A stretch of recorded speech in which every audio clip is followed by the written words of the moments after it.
All right.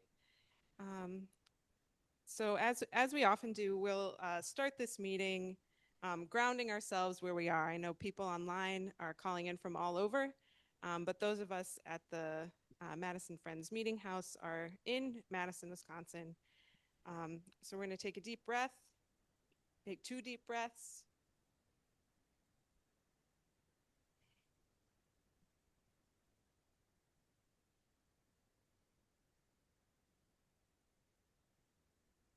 And just be connected where you are. For those of us in Madison, we're in an area known as Dejop in the language of the Ho-Chunk people. Means 4 lakes. And this land is land that they have continuously inhabited since time immemorial. I'd like to acknowledge the role that the United States government and settlers from Europe played in repeated but ultimately unsuccessful efforts in forcibly removing all Ho-Chunk people from these lands. And call on all of us to acknowledge that impact and the trauma of colonization exists to this day and needs to inform our understanding of becoming allies with the Ho-Chunk nation. May we find inspiration in their resilience and their vision of stewardship for the land. All right. So here's a quick summary slide of what we're about at 350 Wisconsin, using communities and grassroots power to change so many things about our world, hearts and minds, laws and policies, the systems we live in, to make progress towards environmental justice and solving the climate crisis we're currently experiencing. So for those of you who are... Christina? Yep. There are a few comments here about, please, if we can turn up the mic, please. Okay, Loudness. I'll speak closer to the mic. Is this better? I think it is. Yeah, and you can also see if on the computer we're all the way up on the loud, on the sound. Thank you. Okay. For those of you who are familiar with our typical monthly meeting format, we're doing something a little different tonight. So we just went through our opening and welcome. What we'll be doing next is our announcements, which are normally at the end. So we'll have our typical 350 announcements.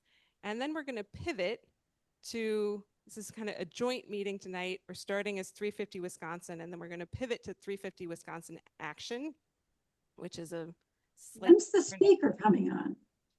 Flavor of nonprofit for tonight's main event. So with that, I want to go into announcements and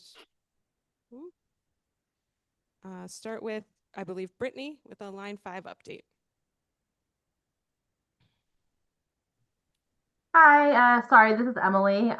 Brittany is not able to join us this evening, so I just wanted to give you all a really quick update. I think as most of you know, first of all, can you hear me okay? I know that we've been having some audio issues. Sounds good. Okay. So as I'm sure a lot of you have heard, on February 13th, the administrative law judge who was assigned to our Line 5 reroute permit challenge announced her decision regarding the case and ultimately ruled in favor of the Department of Natural Resources in Enbridge, which is not the outcome we were hoping for. Our attorneys immediately stepped into action and have been assessing our options for appeal. And on February 23rd, MEA, on our behalf, along with Clean Wisconsin, filed a petition for judicial review, as well as a brief in support of Bad River Band's motion to stay the DNR's permit. This was originally assigned to the Iron County judge. Enbridge requested reassignment, so it's now in front of Judge Anderson of Bayfield County. And unfortunately, last week, he declined the band's request for an emergency stay, but approved a briefing on a longer-term stay, which will be combined with our petition for judicial review on March 20th. So it's not great news on our Line 5 lawsuit, but we are continuing the fight, and we will continue to do so as long as possible, and hopefully we'll have more updates for you all shortly. Thanks. All right. Thank you, Emily. Next up, I believe this is Nikki.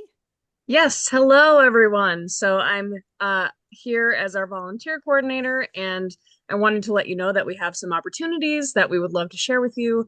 So first of all, this monthly meeting team doesn't run on its own, and we're really looking for volunteers who are interested in potentially joining the monthly meeting team to help us find and connect with speakers, help us run the meetings, and just support this open space that we have for so many people to get together and learn about and connect with each other on climate issues.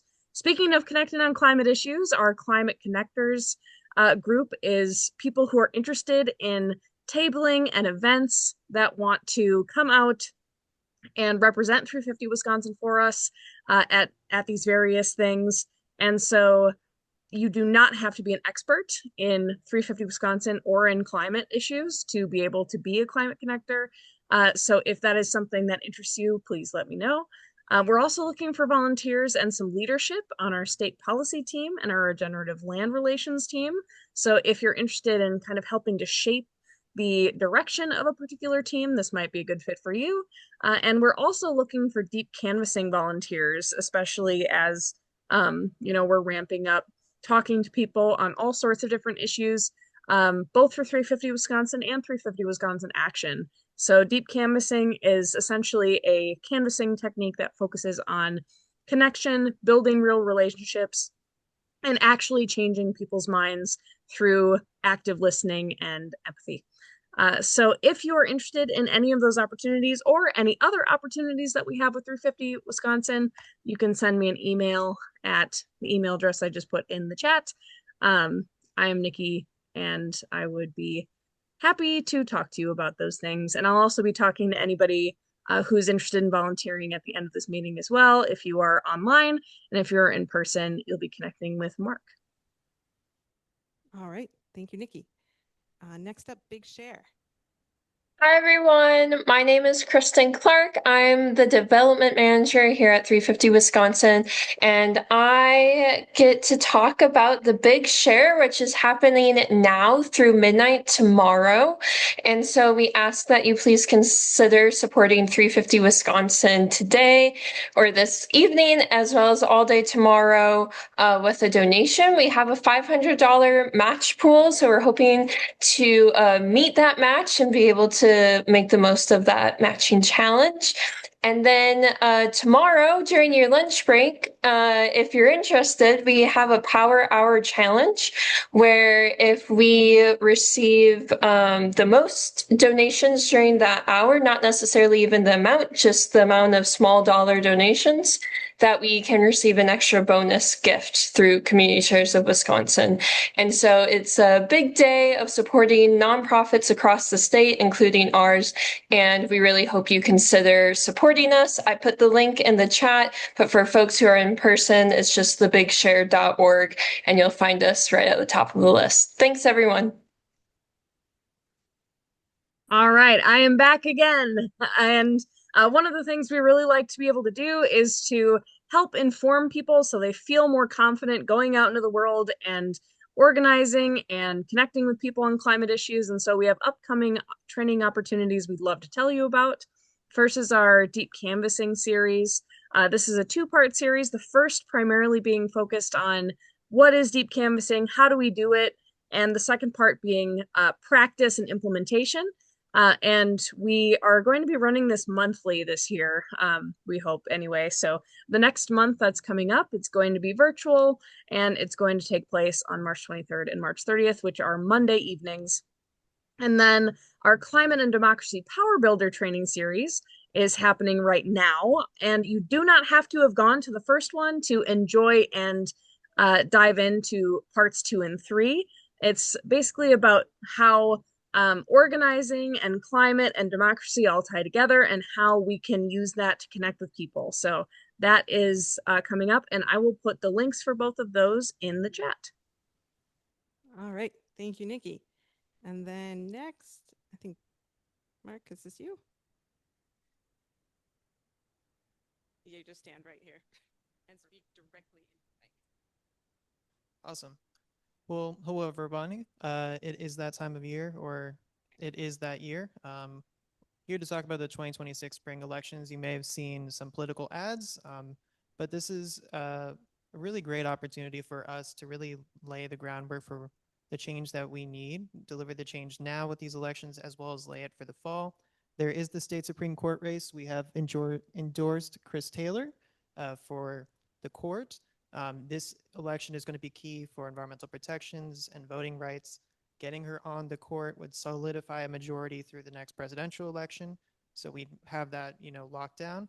We're also focusing a lot on local elections this year, in particular because many of them make a lot of the decisions, in our day-to-day lives, but they're especially important when it comes to climate change. In particular, data centers.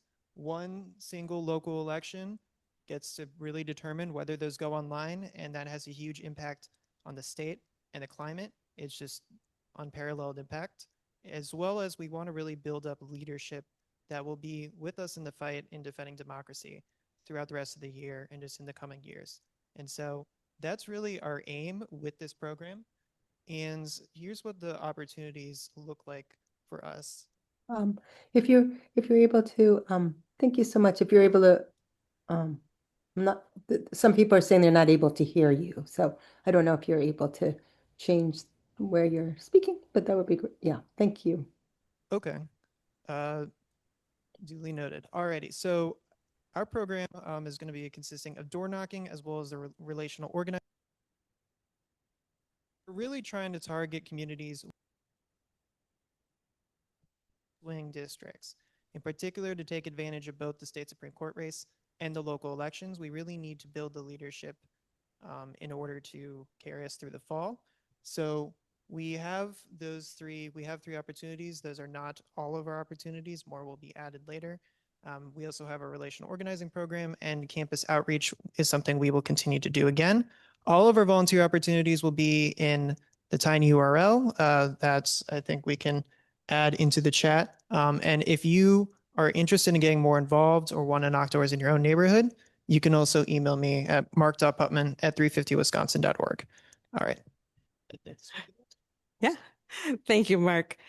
Folks online, it sounds like things got better. Yes, much better. Much Thank better. you. Great. Okay. A big thanks to Carl, who's pulling levers behind the scenes. A quick announcement on upcoming monthly meetings. In April, we're going to have a speaker on climate and immigration. And in May, Jessica V. Calkins is going to come and speak about the Dane County Food Plan. So come hang out with us. These will probably be online over the next couple months. There's a lot of groups that make all the activities of 350 Wisconsin possible. So contact information for these groups is going to be in the chat. For those of you in person, if you're interested in any particular thing, just chat with Stephanie or John or myself after the meeting, and we can get you connected. So with that, you've been at the whole 350 Wisconsin itself monthly meeting for the night. So now we're switching over to 350 Wisconsin Action and our featured speaker, John Nichols, who John Greenler is going to introduce. Thank you so much, Christine. And just thanks to the whole meeting committee for keeping this series going and helping specifically this evening, that's for sure. And I'm just going to reinforce what Nikki said. If this is something you're interested in, it's great. It's a great team to work with, and there's lots of excellent opportunities for bringing folks in and bringing various topics in this series. So thanks very much. Okay, I'm going to shift here. John Nichols, in some ways, needs no introduction at all. In some ways, could be extensively introduced. He's got a very long list of experiences. So clearly, he's well known as a journalist and is currently the executive editor for the progressive magazine, The Nation. He has co-authored with Bernie Sanders on the New York Times bestseller, It's Okay to Be Angry About Capitalism. He has a master's degree from Columbia University in journalism. So these are some of the formal parts. But maybe even more importantly, a couple details. One is he is a Wisco native, having grown up in Union Grove, if I do understand properly.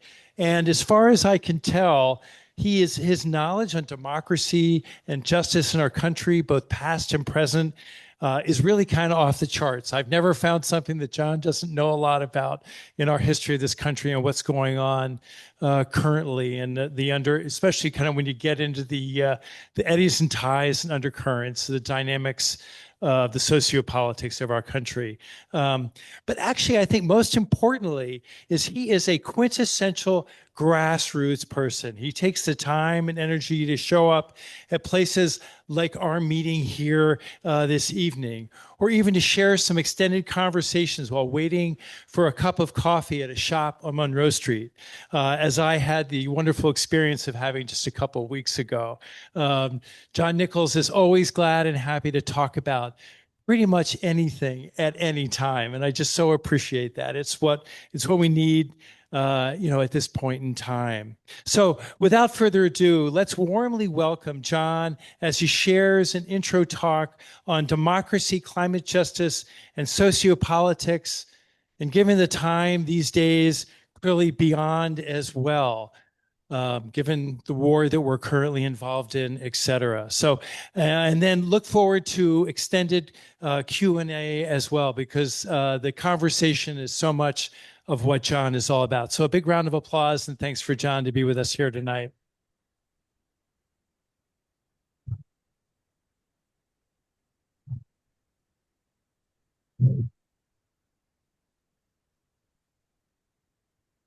That almost as I wrote it. Okay, wait, let's make sure everything's. I will let you. It's always important to adjust our technology. Yeah. As it is adjusted on us. Ask if folks online can hear. Thumbs up. All right. If you can't, just tap me on the shoulder. Okay. All right. Give it a try. I'm going to give it a try. So it's a pleasure to be here. It was very interesting in the introduction, you suggested that I'm willing to talk about anything or at any time and all that, which is, of course, the reality of all Quakers. And that is, we have silent meetings primarily to quiet ourselves down for 1 hour a week. And then we will go on in all settings. In fact, I can safely suggest that while there are many Buddhist traditions and Hindu traditions and Christian Catholic traditions that really are rooted in a regard for silence, I'm not sure about Quakers. My sense is that we take that hour every week mainly to kind of gear up, get ourselves ready for the ongoing conversations about all these fundamental issues that we care about. And that's primarily, I think that is why I happen to be a Quaker. I don't think anyone, obviously, our recruitment efforts have not been that effective. We're one of the smaller religions in the world. But, I enjoy it very much, and I'm delighted that you're in our meeting house, and I am very delighted to see so many people from the meeting, but also so many other folks who are not. And I'll talk for a little bit tonight, and then we'll take a lot of questions. And the questions are really what drive a conversation like this, because I can give you some frame of things that I'm interested in, but invariably what I find is usually you're interested in a lot of the same things. I don't think we tend to deviate that much, but the nuance of what you bring to the conversation, what you bring to the dialogue is what makes it matter. And it especially matters to me. So I'm excited for the questions. So let me just start out and suggest to you that I would be remiss as a Quaker in a Quaker meeting house if I didn't begin talking about war. And the times have, unfortunately, I could have said that any time I ever came in to talk with folks, because we are always at war. And there is always horrific violence taking place in the world. It happens that the war that Donald Trump launched wearing a very large white hat at about 2 a.m. on Saturday morning, which was even, I don't even know how to make this stuff up. I don't think you can. But this bizarre launch of the war on Saturday morning, we had all the media coverage, and our media does a horrible job of covering wars. It is virtually incompetent. And now in honesty, they do a horrible job of covering politics. They do a horrible job of covering a lot of stuff. So it's not surprising that they mess up on wars, but it's just that they love them so much. You'd think they'd do better. And when I say that, I'm not being facetious. Media really enjoys a war. Not that they favor it, not that the individuals who are reporting want it, but it is so easy to report on, right? You just turn the camera on and there's a missile going here, there's a broken building there, and without having to give it much nuance, without having to go very deep on anything, you've got a day of stories, right? You've got coverage and people tune in and they pay attention and they read things and they get engaged. The crisis of war coverage is that they don't say the real part out front. And the real part out front is that what Donald Trump began on Saturday morning was a regime change war for oil. And this is relevant to the group we're talking to tonight, but really important to understand. And I am amazed by the extent to which people are uncomfortable saying that we fight wars for oil. The truth is so absolutely clear. There are countries all over the world with authoritarian leaders who treat their people horribly and who have caused all kinds of problems for other places. You know, you can run down the list, right? And the United States never decides to try and do a regime change in those places. Why? Because they don't have oil. And what do we know about Iraq? Well, Iraq had a lot of oil. There you go. What do we know about Iran? One of the largest proven reserves of oil in the world, and also control the Straits of Hormuz. The crisis at the Straits of Hormuz right now, which is playing out literally in real time, will cause, in fact, it is causing Lloyd's of London and the insurance companies to cancel all of their shipment contracts. The cancellation of the contracts will lead to a 50% increase in oil prices in very, very short order. Now, for Iran and for some other places that rely on the Straits of Hormuz, that's a very big deal. But newsflash, there's a whole bunch of American oil companies that are going to make an unbelievable amount of money, right? And I don't suggest, I'm no conspiracy theorist, I don't suggest, oh, it was done simply for that purpose. But what I will tell you is that when you fight wars for oil, right, to have control of oil, to have control of the governments that oversee oil and oversee its production, its shipment, all of that, you're going to end up in situations where the dynamics shift because of those wars. And those wars will cause particular individuals, groupings to become dramatically wealthier. At a time when we have the most massive redistribution of the wealth in the history of the world occurring for all sorts of other reasons, which I'll talk about in a little bit, that's not something that we ought to neglect. And so for environmentalists, for people who care about the planet, this is an intersection that folks ought to be conscious of. We ought to be aware that the fossil fuel industry does not merely destroy the planet, right? Doesn't merely do the damage that we talk about a lot.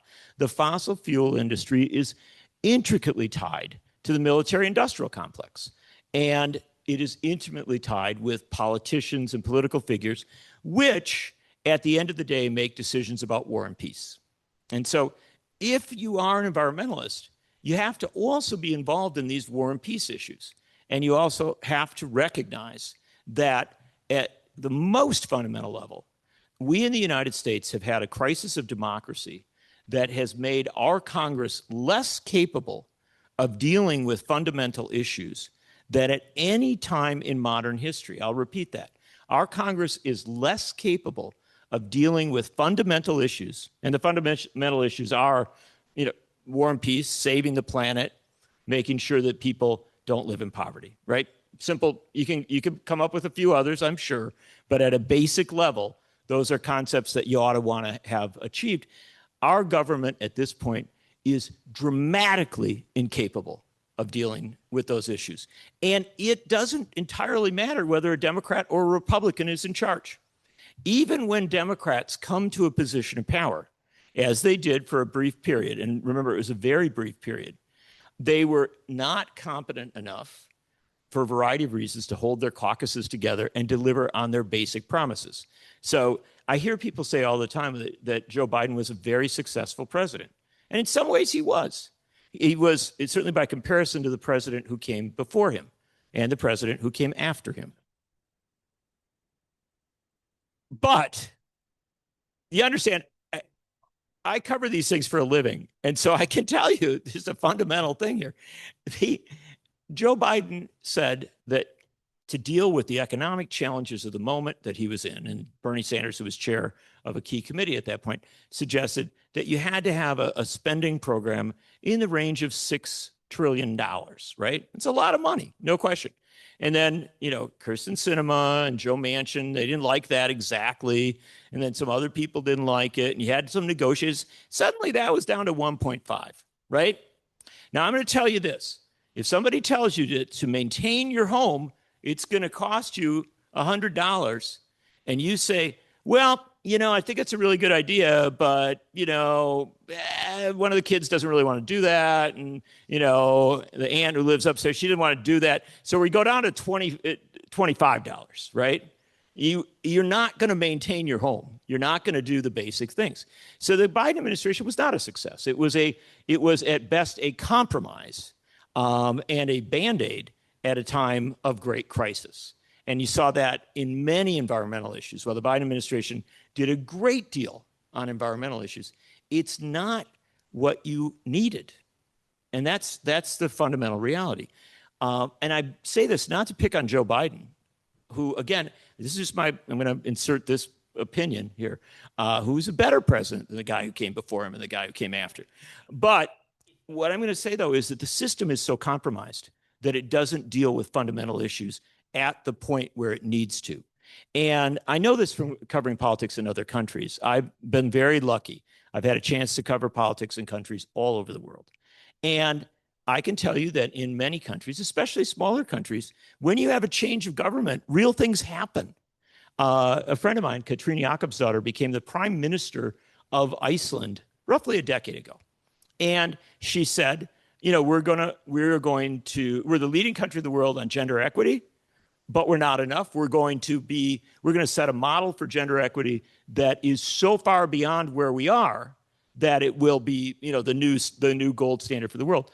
And she served as prime minister for 7 or 8 years, and they did it, right? She also said that the climate goals, she went to Paris and they all treated her very nice and they talked about 2050 and all sorts of different things like that. She said, no, we got to speed up the climate goals, right? We're in the Arctic. A part of our country is there. We see what's happening.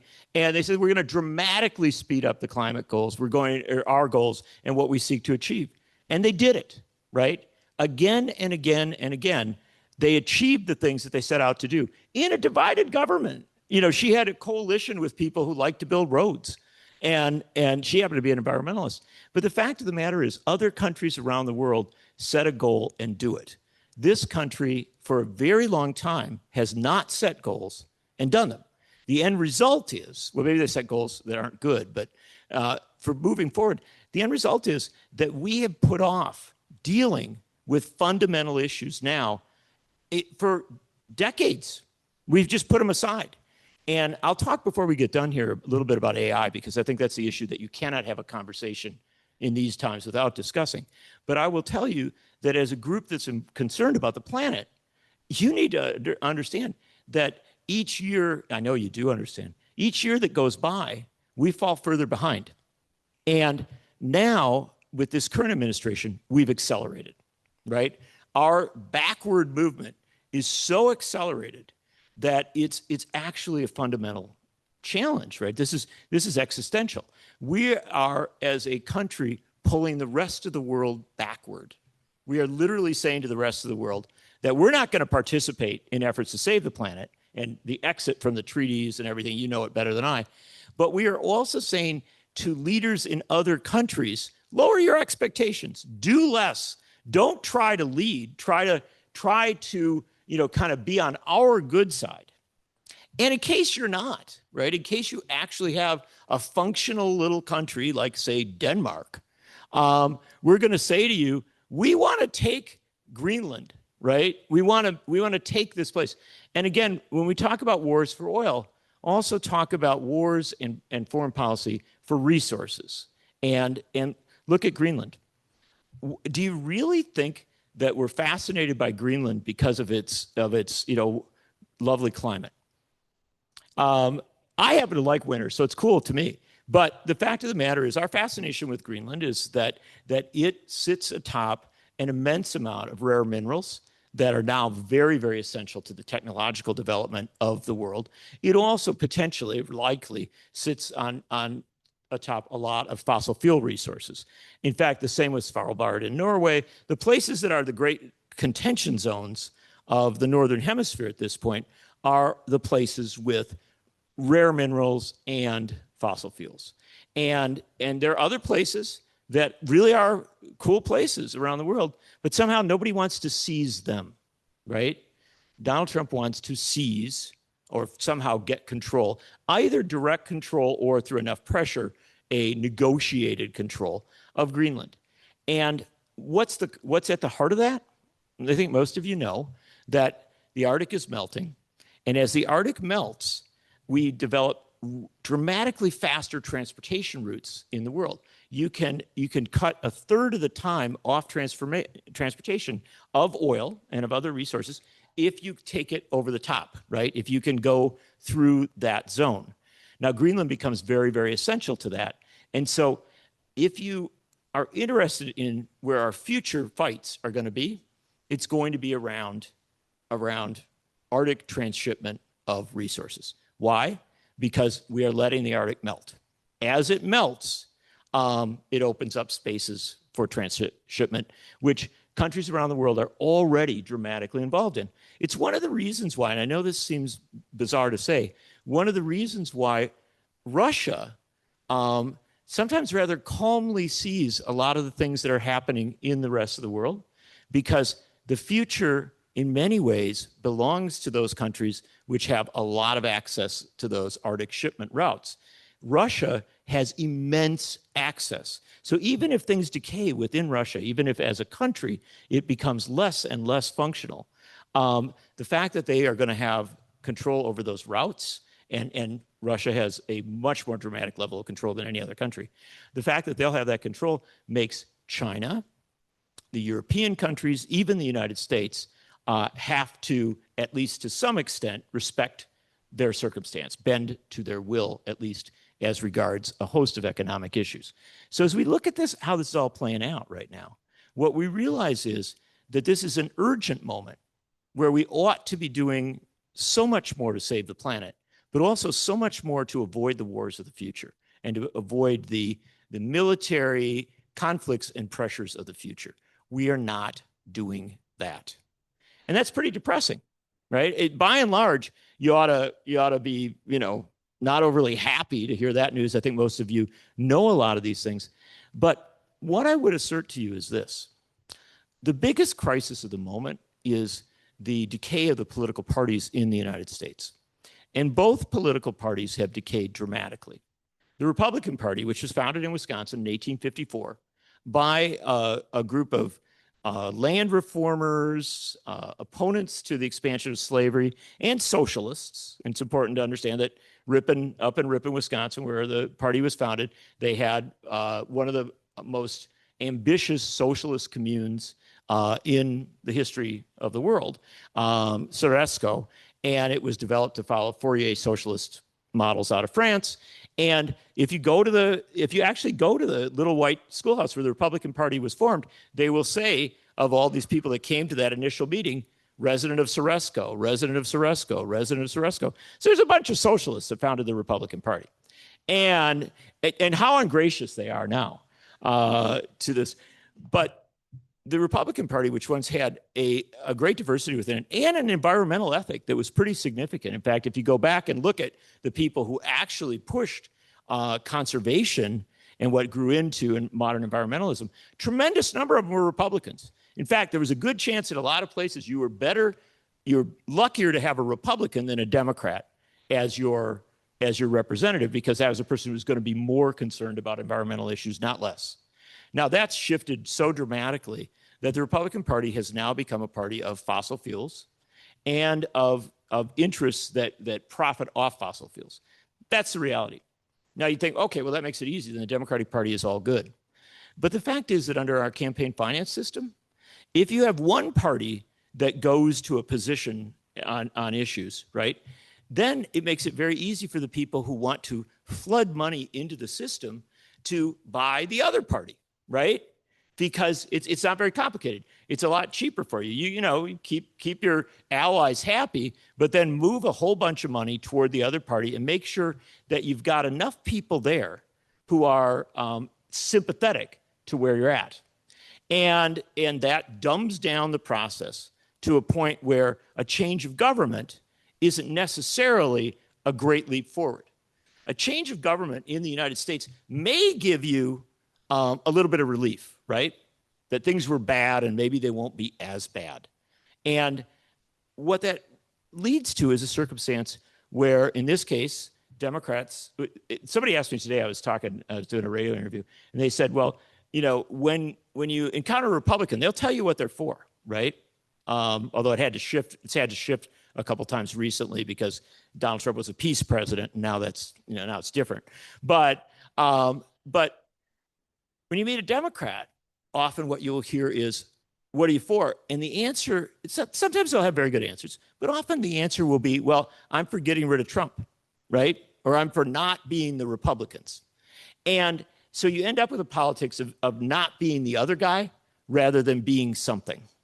And this dumbing down of our politics, and we have the dumbest politics we've ever had in America right now, the dumbing down of our politics has left us in a very stark situation where even when we're in a bad moment like now with a war, an undeclared, unauthorized, unconstitutional war playing out that has dramatic impact on the planet, even in a moment like that, we don't see a clear enough alternative, right?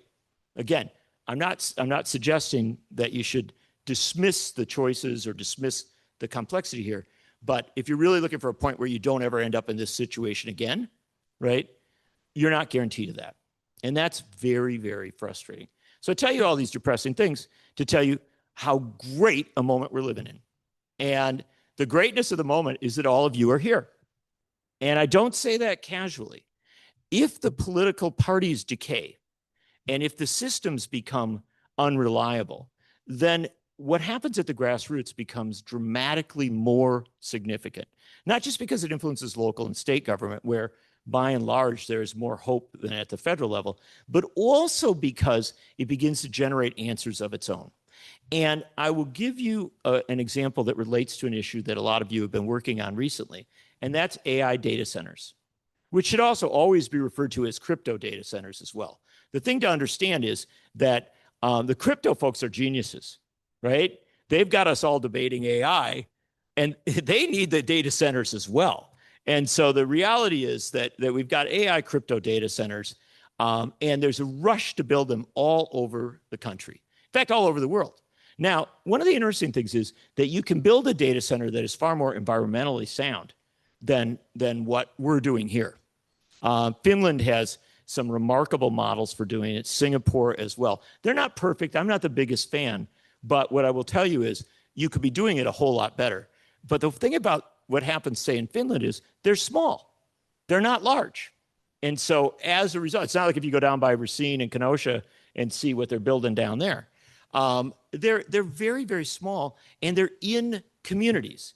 And the energy that they produce and what the water they bring in, they often will use to send back out for geothermal, right? And so you actually can heat the neighborhood where a data center is located.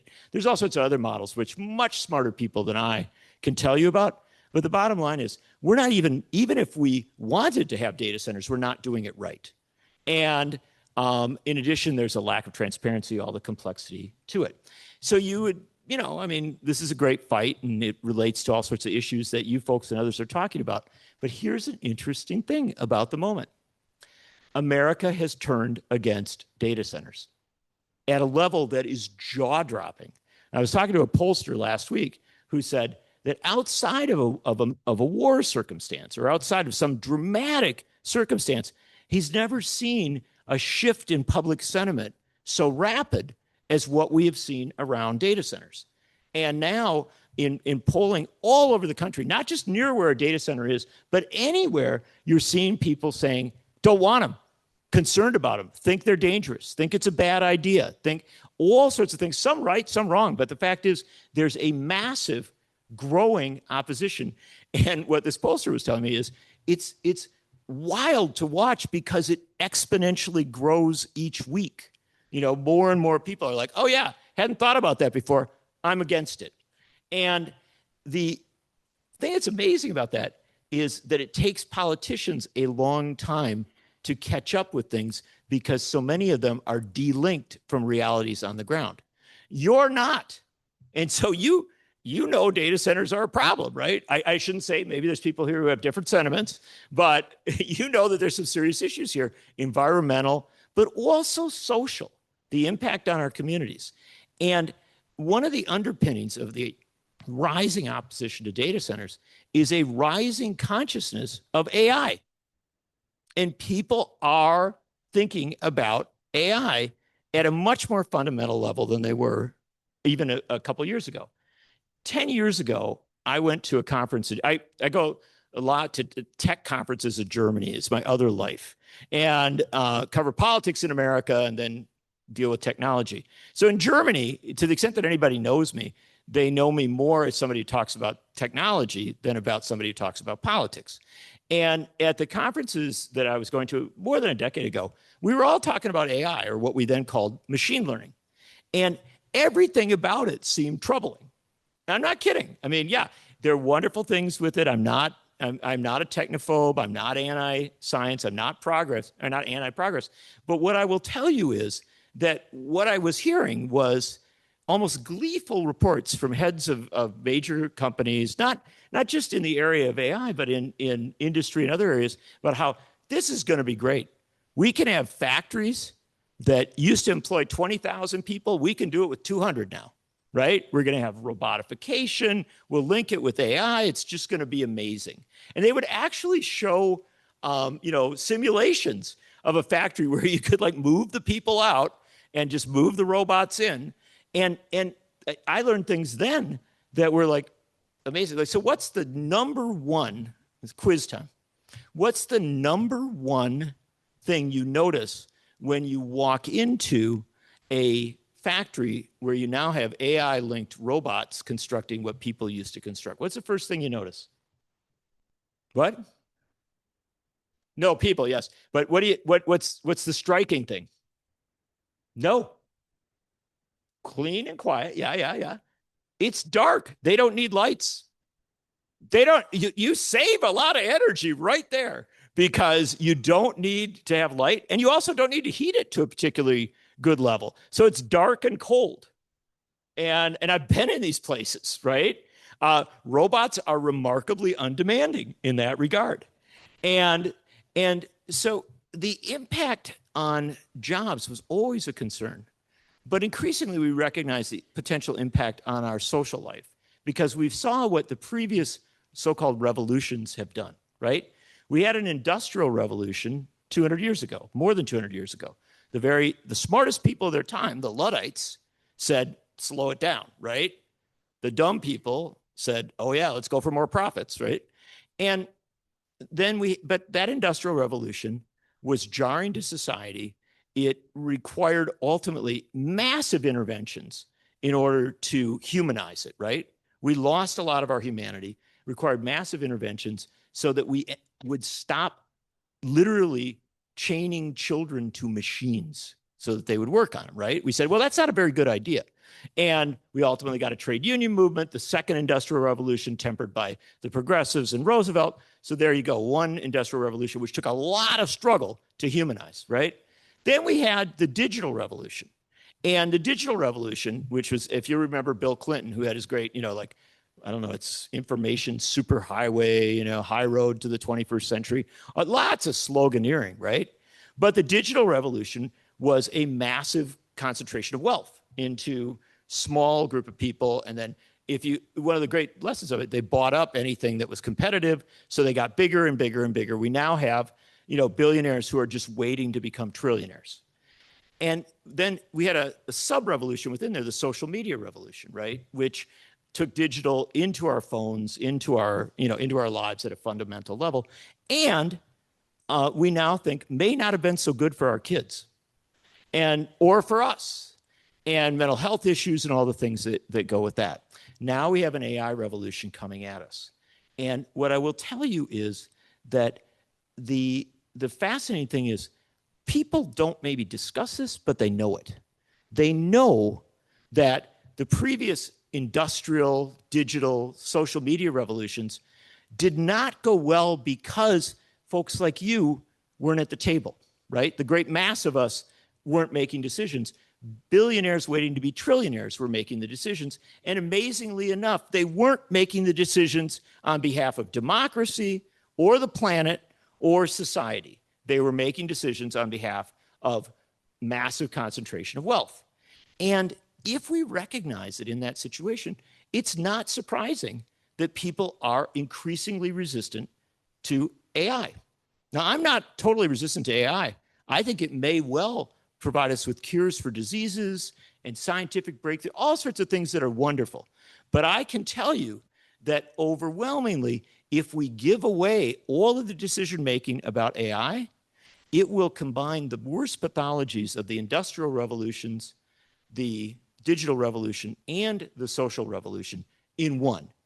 And I think basically everybody knows it. 73% of people in one recent poll, I think it was a YouGov poll, said they think on balance, AI is going to be bad for them, right? And bad for society. And that's what's feeding the data center opposition. You're not just growing opposition to data centers because people don't like that building down the road or they really care about Port Washington. You're getting this opposition to data centers because people think it's the chokehold. It's maybe the place where you can slow things down. And I'll close off with my homage to the Luddites, who you may already recognize I'm sympathetic to. The Luddites were skilled workers who were as good or better at understanding the technologies of their time as anybody else. They actually had hand looms in their homes or in their communities, which they often built and then maintained. They were weavers, but they were also mechanics and what we would call today engineers. They understood completely what was going on, and they understood the technologies that were being introduced. And they recognized that the technologies that were being introduced would radically alter everything about their lives. And as one of the writers in the British publication, The Cooperator, back in the 1820s wrote, I know that the machine I am working will increase my productivity by 100%. But I wonder whether I will get 100% of the profits, the benefits of that increased productivity, or whether it will go to the owner of that machine. And the final thing that this person wrote was, I fear that the machine I am working will starve me. And in fact, that's why the Luddites rose up. They didn't break machines because they hated technology. They rose up and challenged a radical transformation in their lives because they didn't think it was good for them. And you know what? It is okay to oppose progress that you don't think is good for you. That doesn't mean that you should go out and break machines, and I am not going to break this computer. But it does mean that we as a people, and I think particularly a group like this who's so concerned about the planet, we as a people ought to think hard about the technological progress that we welcome and that which we resist. Because the fact of the matter is, there are things that are called progress that we know are ultimately harmful or ultimately potentially damaging. And I use only the example of nuclear weapons. We recognized at a certain point that allowing the proliferation of nuclear weapons was almost certainly going to lead to the destruction of the world. And so in the 1950s and the 1960s, you had anti-nuclear movements that were actually massively successful. not led by politicians, mostly led by women, that went out and said, we have to have START treaties, right? We have to have ways to slow down the proliferation of this technology, because if we don't, we are ultimately going to build ourselves out to a point where war becomes not just inevitable, but certain. And there was great success in that. We also, in that same period, had amazing success in global treaties to protect outer space, to say that it couldn't be militarized, that it couldn't be commercialized. Those space treaties remain some of the most amazing and important treaties that have ever been developed. And so we know as a people that there are points where we put the chokeholds on because we want to prevent a rush towards so-called progress that actually makes things worse for everybody. We also know from the incredible breakthroughs that occurred in the early 1990s as regards the planet, right? I mean, we now look back on that and you think, wow, you know, Paris and Rio, these were amazing moments where people came together from around the world and actually tried to come up with ways to save the planet, right? And also to save biodiversity, to prevent desertification. This was an amazing moment of great hope. And it's easy to give up on hope, right? It's so much easier to be cynical, promise you. But as my friend Rebecca Solnit always says, right? Hope's the hard work. Hope is what demands that you look at the challenges you're facing and figure out how to address them, and then willingly put yourself into the struggle to address them, rather than optimism, which just says, oh, it'll all work out somehow. And the hopeful thing that I've reported on in the last few months is what Russ Feingold's doing now. And I really recommend that you invite him to come and be a speaker very, very soon, because Russ Feingold, who lives out in Middleton, and who many of us remember as I thought, a very good senator. Apparently, a handful of too many Wisconsinites didn't agree with that. But Russ Feingold, who was a pretty sound environmentalist when he was in the Senate, then went on to do a great deal of work on constitutional issues as the head of the American Constitution Society, has in the last year been working with the Campaign for Nature. And if you know the history of Rio and Paris and all these different, our struggle toward saving the planet, that we not only got climate-related agreements, we also got biodiversity-related agreements. The Campaign for Nature seeks to advance and build out the biodiversity agreements. And one of the fascinating things is that in this last year, with Russ Feingold as a roving diplomat for the Campaign for Nature, going to countries all over the world and meeting with leaders all over the world, they took the High Seas Treaty, which is one of the most critical elements of the biodiversity fight. And about a year ago, they had, I think, 15 nations signed on. You needed 60 nations to make the treaty operative. Feingold literally was on a constant travel. He was not alone. He'd be the first to tell you that all sorts of other people did immense work. In fact, he'd probably give credit to more folks than that, other folks, and that's fine. But he was a part of a process that between the start of last year and September of last year got the 60 nations to sign on. And in January of this year, in one of the most incredible breakthroughs for saving the planet, they got the High Seas Treaty fully operational. And the fact of the matter is that should have been front page news in the New York Times and in the Washington Post, well, in the old Washington Post, and on television and every place else. It should have been front page news for two reasons. Number one, it was important. It's incredibly important to protect the high seas. Number two, it would tell us that with all the bad news, there are places where we are winning, where we are actually having massive breakthroughs. And what Feingold told me in a recent interview was that when he talked to leaders around the world who, under pressure from our administration, and actually in some cases aligning with Trump, will say, oh, I don't want to deal with climate, they would deal with biodiversity. And I know you're saying, hold it, these things may be related.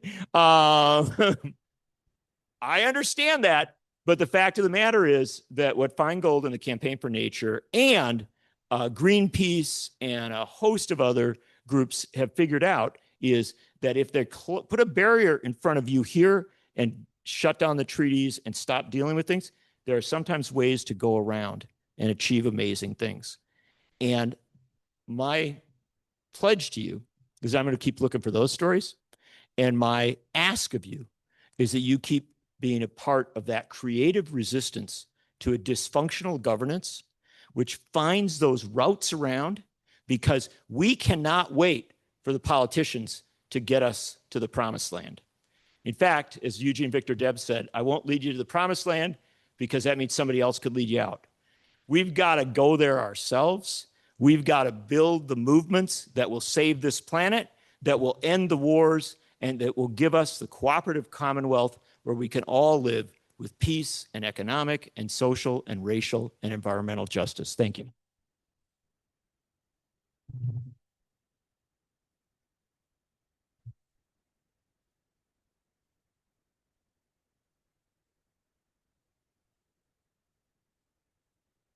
Thank you. Thank you so very much, John. Nice of you. I know our time is moving on, but I think maybe we can take some We better privilege take for a few questions Yeah. in the spirit, especially of creative resistance. There's a whole bunch of phrases that are going to stick in my head, John. Thank you. That what are some of the creative resistance questions that rise up for folks right now? What have you got to share, to offer? You're going to need the mic. Mike has to go to the and Stephanie's going to move the mic around for us. So. Thank you, by the way, for this incredible event. I'm so excited to be with you. It feels so good to be with this many, and I count everybody here, this many activists who are engaged and who haven't given up on anything and who actually believe we can achieve great stuff. It is heartwarming and energizing and exciting to be here with all of you. Thank you so much. If you'd like to say your name and then your question. Harry Bennett.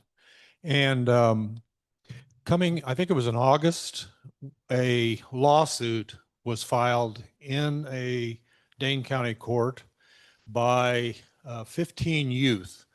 And it's a suit against power generation people and I guess the Power Commission. But it tags on to our children's trust. I just wonder, I feel I have grandchildren, so I feel for our children and what we're handing off to them. Yeah. Do you think this is an effective way for young people to engage in the climate battles? I think there's a million effective ways for young people to engage in climate battles. Whatever I know about climate, I know from my daughter. She's 22 years old. When she was in junior high, she was organizing with youth climate groups and organizing marches. East High walked out on behalf of the climate. And that's not so common a thing, right? So I've seen what young people are doing on this. And clearly this is as obviously the youthful nature of this audience. This is the reality though, that young people are a driving force in this, with not just with 350, but with Sunrise and so many other groupings. One of the things that I think is really important about the lawsuits is that it tells young people that they have standing, right?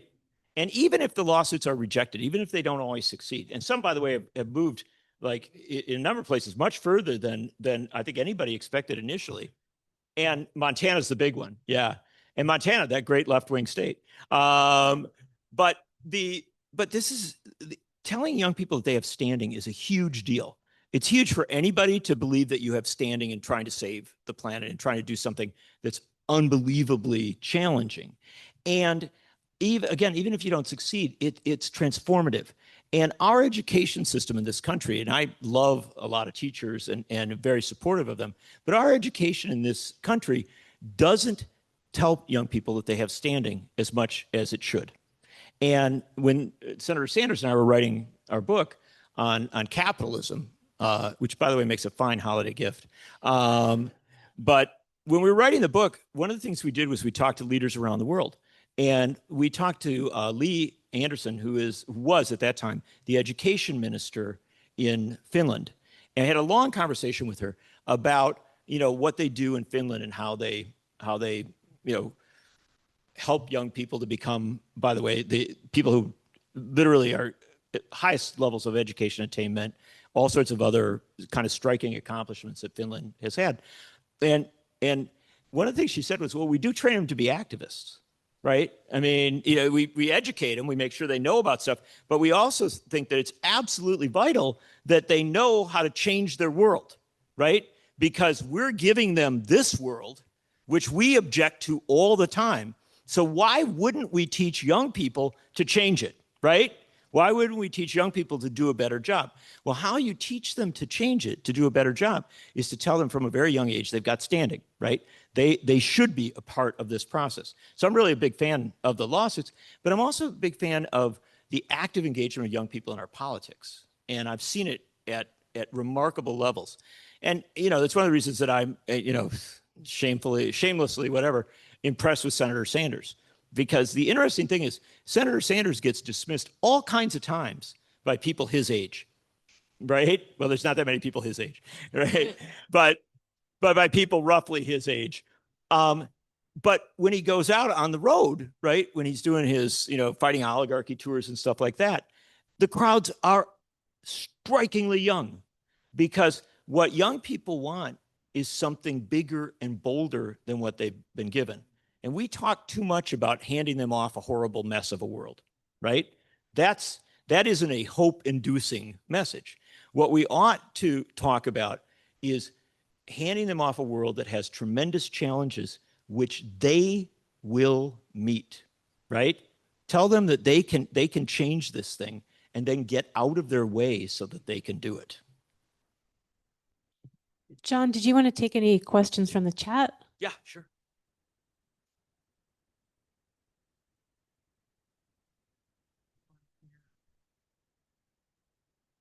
Yep. No, understand. Yeah.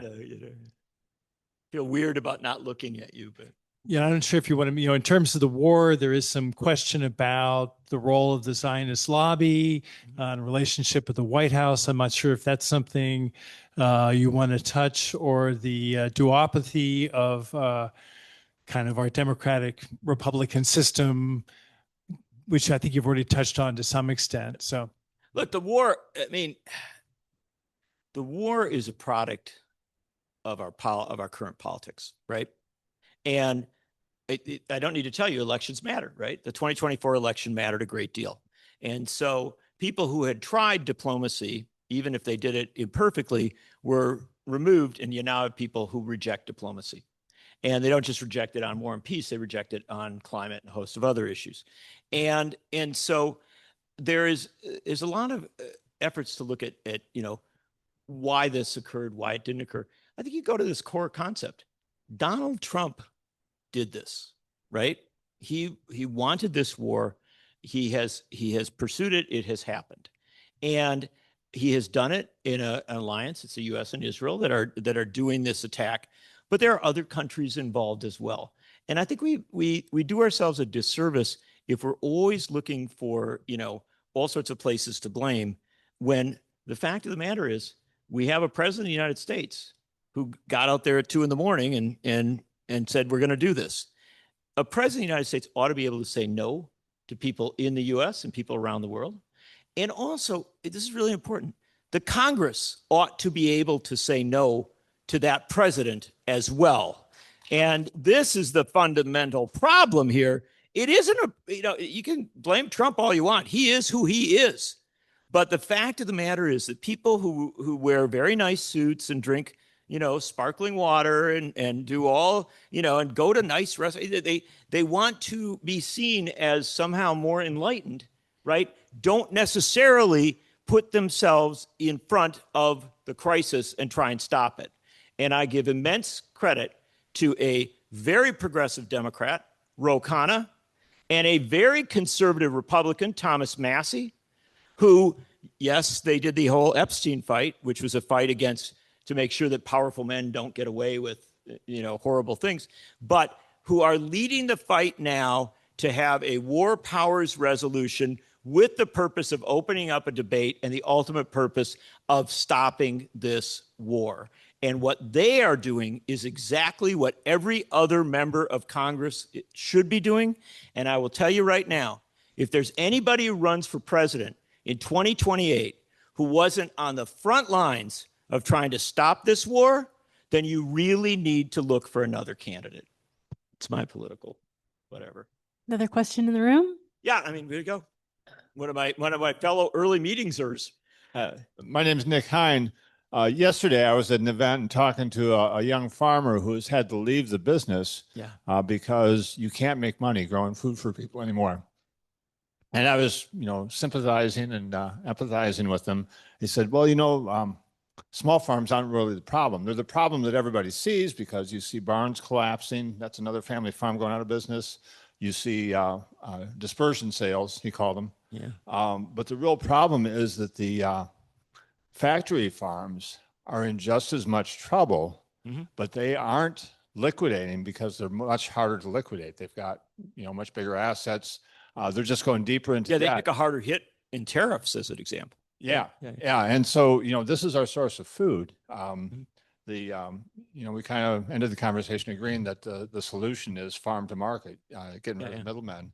But this is, my question is, how do we address that problem? That's it's not just at the grassroots, at the corn roots and the roots. And it's what feeds us.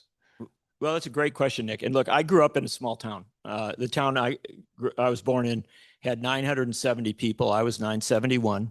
We bought our stuff at the farmers co-op. Our only traffic jams were when the farmers were bringing the grain in the late summer, early fall to put into the grain silos. And so, this is my culture. I grew up in a farm culture. And one of the things that I can tell you is that we had efficient agricultural systems in this country. And then we gave up on small farmers, right? Why? Because the people demanded it? No, there was no demand for that. In fact, people actually liked the small farmers. The reality is that industrial agriculture bought its way into a dominant position. And we have now seen, if you want to see monopoly in this country, the monopolies in agriculture blow your mind, right? They make like telephones and things like that look ridiculous. And frankly, the AI monopoly that is developed with a handful of companies doing it. In agriculture, it's so narrow and such immense pressure that it makes it incredibly hard for a small farmer to function. And the problem is, for environmentalists, is that this isn't just in America. We're exporting this model to the world.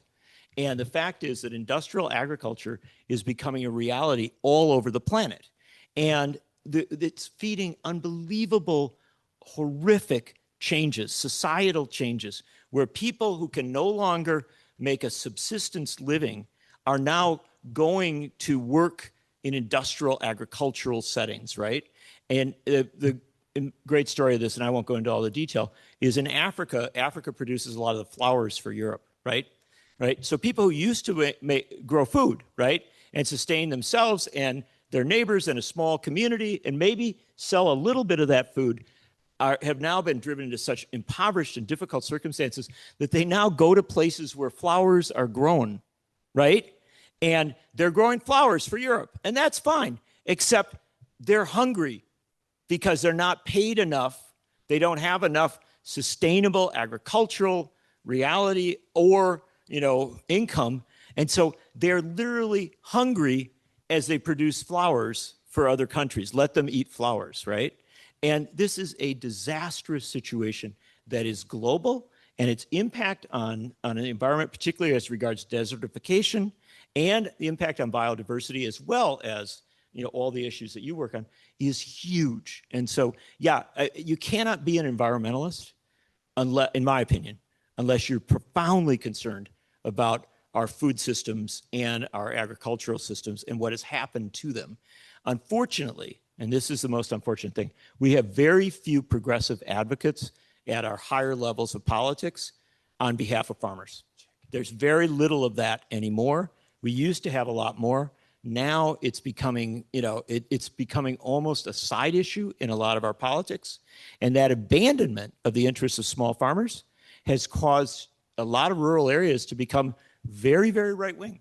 They didn't become right wing because that was necessarily the natural result of our politics. It was because of the neglect, right? And so as a result, they're looking for, well, give me something, help me in some way. And I'm not going to tell Democrats how to run their politics. That's for them to figure out. But I will tell you, if I was running a political party that was in opposition to the party that is now in charge of the White House and the House and the Senate, I would be putting an immense amount of energy into rural issues and into farm issues and into those long-term struggles to recreate a food system that is actually humane and functional, and that it's, dare I say, I know it's crazy, healthy. Yes. John, I know we've been going for a while, and I want to be really respectful of your time. Take a couple more questions. Okay. And Yeah. then We also want to just honor the audience as well. A Quaker who's allowed to talk in meeting a lot is very. So another one from online. And I'll just preface this question saying there is this concept that we're working with these days that you really can't have climate justice without having immigration justice. And so the question is, based on your knowledge of history, what do you see as the best way to address and fight our current situation with ICE? And I know it's opening up a whole nother seam. Oh, no, I was in Minneapolis the last few weeks, and so I've seen it up front. First, the best way to deal with this from an environmental and a social standpoint is to end poverty globally, right? You know, because I got news for you. Not everybody is leaving parts of Mexico or Latin America where it's 70 degrees and sunny to come and live in northern Minnesota, right? I mean, it's not like a choice you make because, like you opt into this. The fact is that poverty, global poverty, and environmental destruction, it causes a huge amount of dislocation and ultimately of people making choices to try and go other places because their options have been cut off. So I'm huge in favor of the Oxfam plans, and frankly, credit to the Catholic Church and to other folks who have had long-term commitments to Jubilee concepts, which address debt around the world, and also concepts that say, look, we need to have an end poverty in our lifetime ethic, right? That should be our commitment. That's something we don't talk about enough as regards how we deal with these issues. But once people are here, right? One thing to understand is immigrants come to America to build better lives for themselves and their families and their communities. And the truth is that the immigrants who've come to this country overwhelmingly at dramatic levels have revitalized neighborhoods, have worked hard, have gotten up before dawn, rode the bus to where they work, and worked through the day and then come home at night after nightfall and then sit up with their kids to do the homework. These are people who are in many ways reflections of the best of our ancestors. And you had your wonderful opening here at the meeting where we reflect on the impact of European immigration on this place 200 years ago, 300 years ago. And the truth is that at our best, those of us who are immigrants or descendants of immigrants, we came here to try and make something better, right? And often we did. And people today are doing the same thing. And the beautiful thing about Minneapolis, I know it's hard to associate the word beauty with what's happened in Minneapolis. The beautiful thing about Minneapolis was that surge by ICE into Minneapolis forced the people of that city and surrounding communities to make a choice, right? You couldn't stand on the sidelines anymore and say, well, immigration isn't my issue or these aren't my issues. You saw the reality of it and the overwhelming outpouring of passionate commitment to protect their immigrant neighbors and to protect their community there was a thing of beauty. There was a singing resistance up there. And they would have people, sometimes 2,000 people would show up outside a hotel where ICE agents were put up, and they would sing. They wouldn't sing, "Oh, we hate you." They would sing, "Quit your jobs, come out, join us. We want you to be a part of what we are a part of." And The Nation magazine, which I'm associated with, watched all that. And in late January, we got the paperwork together and contacted the right people, and we nominated Minneapolis for the Nobel Peace Prize.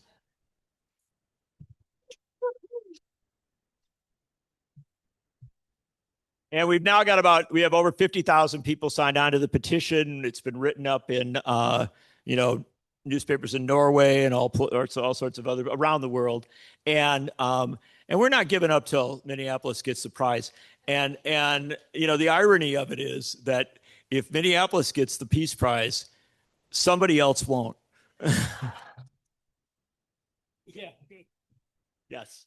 I think the takeaway that I'm getting, John, from your presentation is there's a lot to talk about. And clearly we can continue this conversation. One guy who's been raised his hand a lot. Okay. Yeah, might as well. One more. Yeah, if you want. Kind. Then you can say a lovely thing about me before I leave. Yes. Yeah, thanks. My name is Mike Goodman. I have somewhat of a pragmatic concern about what really has concerned me. First of all, regarding Bernie Sanders, I think we've largely forgotten that he had an excellent chance of securing the nomination in 2016, except that unfortunately he was stabbed in the back by elites in the Democratic Party. I love you too much to let you tell me everything I already know. So let's go to if we can get the question. Okay, well, my question is, or my concern, again, something you obviously know, was that the electorate saw fit to elect someone like Donald Trump in 2024. I guess my question is, that really discouraged me. And how are we to have faith in an electoral system that permitted these two significant reverses from recurring in the future? Thanks. That is a fine global question and a great place on which to end it, end our discussion. Look, I will tell you, the fact is, I believe, and you can disagree with me, and I love people who disagree with me. I believe that if Bernie Sanders had been nominated for president in 2016, he would have beaten Donald Trump. And I think that it wouldn't have been because he's the greatest person in the world or anything like that. It's just that in politics, if you're hitting the nerve at the right time, right? If you're aware of the issue at the right moment, you are far more effective than if you're trying to kind of recreate the political patterns that have already existed. This is not a criticism of Hillary Clinton, who I've interviewed and spent a decent amount of time with. It is simply an observation that in that moment, Sanders he took off because he was hitting the concerns, the zeitgeist, if you will, and the Democratic Party did not have a lot of vision in that moment, I would argue, and then we can extrapolate from that and say, well, the voters still should have known better than to let Donald Trump get elected, and similarly in 2024. But here's the thing I will tell you, and I wrote a book about this called "The Fight for the Soul of the Democratic Party." And the reality is that for 80 years, the Democratic Party has resisted its progressive base. And this is not something that just happened one time. This has happened again and again and again. And it goes back to when they knocked Henry Wallace off the ticket in 1944, because Henry Wallace was, frankly, too committed to racial justice, right? And so you had a resistance to him, because they knew that Franklin Roosevelt was aging, and that if Roosevelt passed away, you would have someone who was absolutely committed to racial justice as the president of the United States of America, not in 1965, but in 1945. And think about what we might have gotten in that instance. And again and again and again, you've seen with the Democratic Party that when progressives have gotten to positions where they might become a president or a powerful figure, much of the party establishment has tried to stop that from happening. And you need no better example than what happened to George McGovern in 1972. George McGovern got the nomination for president, and then a huge portion of the establishment created a group called Democrats for Nixon. And they actively campaigned against their own nominee because he was too progressive for what they wanted in that moment. And so what you have to understand about political parties is they're not going to get you to the promised land. not Democrats or Republicans. And the grassroots activism, the activism around issues, and it's not, I'm not putting down Democrats here or anything. I'm just telling you, the grassroots activism matters so much more.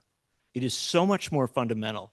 And if it steers into electoral politics at sometimes, fantastic, right? But come to electoral politics in the way that A. Philip Randolph did. A. Philip Randolph, the great civil rights leader and labor activist who chaired the March on Washington, invited Martin Luther King Jr. to address that march. A. Philip Randolph always said he was neither a Republican or a Democrat. He would march on whoever was in power and demand civil rights. And that's what he did. He negotiated with Roosevelt to open up the defense industries in the 40s. He negotiated with Truman to open up, to finally integrate the military. He negotiated with Eisenhower to get the first civil rights legislation from the end of the Civil War until it happened in 1957. He negotiated with Kennedy, and he ultimately negotiated with Johnson. If you're a Democrat, Republican, whatever you were, he was going to negotiate with you, and he was going to place bigger demands on you than you were willing to do on your own. And the fact of the matter is, that's what I tell activists to do. Make bigger demands on both parties and anybody who's in power than they would do on their own, because they need that. Some of them will be good players who will actually say, thank you for making me do the things that I would like to do. Go out and force me to do it, Roosevelt said. One final thing on the electorate. It is so easy to blame our neighbors and family members for the mess we're in, right? And that's what it is, right? It's like, how could they elect this guy, right? Be careful of that. The fact of the matter is, I've met people who voted for a particular candidate and now are no longer there. Sometimes they've come all the way over, right?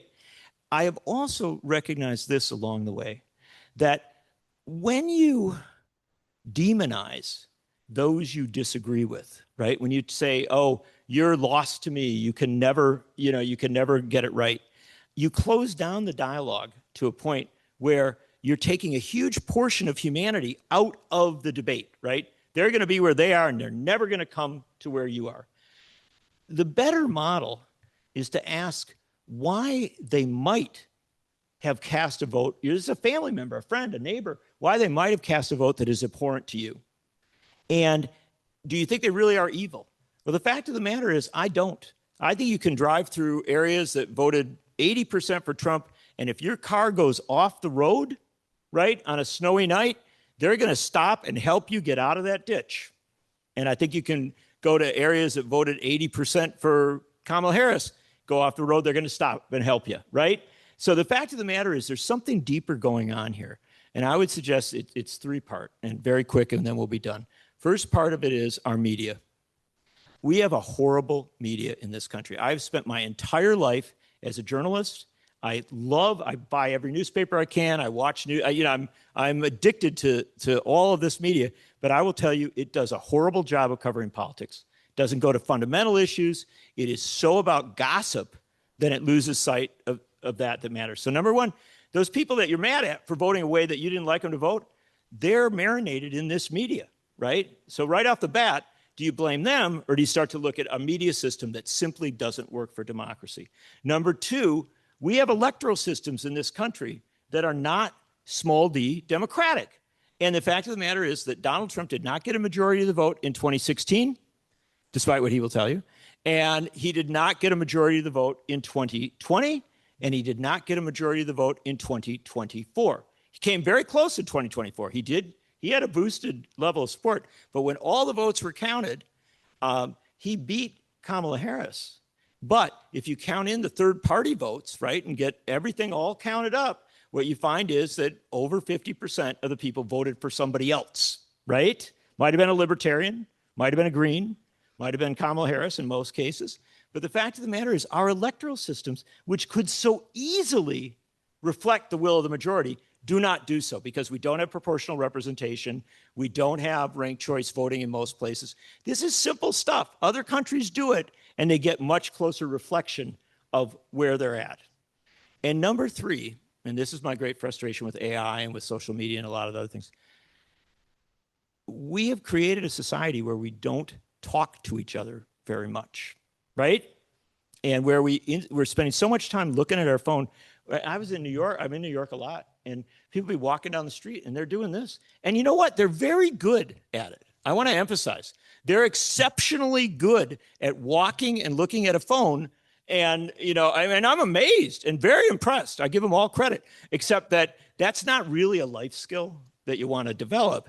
And you know, and I don't really want to listen to them screaming at Siri to tell Siri to get the message right and stuff like this. And, you know, but the fact is we've subsumed ourselves so much into a mechanized digital social media and now AI-driven form of communications that they now have, you know, restaurants where you can bring your phone and set your phone up at your table, right?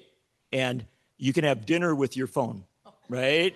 Not kidding. You can Google it. You don't have to trust me. You can have dinner with your phone, and with AI, because you've developed these chatbots, you're actually to the point where your phone is going to be very entertaining, right? And maybe even more entertaining than your cousin. But the fact of the matter is that as a society, when you get into something like that, that has huge electoral implications, because historically, the number one thing that influenced how we voted was how our parents voted, right? It was those conversations, that dialogue. Maybe we voted directly opposite our parents because we really didn't like where they were at, but most often we voted the way they did. And it's communications that forms our politics, human communications, as we have a media that fails us, as we have electoral systems that fail us, and as we have social systems that are increasingly becoming AI and mechanized rather than human and, you know, giving and open, we end up with results we don't like. So if you're mad at your neighbor for voting the way that person, if you're mad at the country for voting the way it did, I would suggest to you, turn your anger toward the very, very wealthy people who make a lot of money because we have a dysfunctional media, we have a dysfunctional political system, and we have social media and AI developing in ways that make them rich, but I think impoverish the rest of us, both economically and socially. Thank you. Thank you so much, John.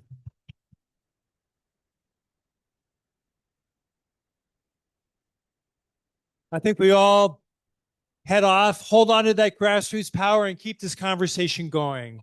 So thank you again. Everybody have good evenings. Thank you again, John. That was amazing. Thank you for helping us make those connections. I just want to say it was a perfect segue in a sense, because 350 Wisconsin is really investing in deep canvassing, which is about having those conversations. So we would love for you to join us in those trainings and then help us put into action in the critical elections this year, both in the spring and the fall, so we can potentially, in this battleground state, try to flip the House. Also want to say, if you're new, I think Mark is willing to spend a few minutes talking to you about 350 Wisconsin, and similarly online, Nikki would be happy to stick around for a few minutes and also chat with any newcomers. And thank you all so much for coming, and thank you again, John. Thank you, John. Thank you so much. This was great.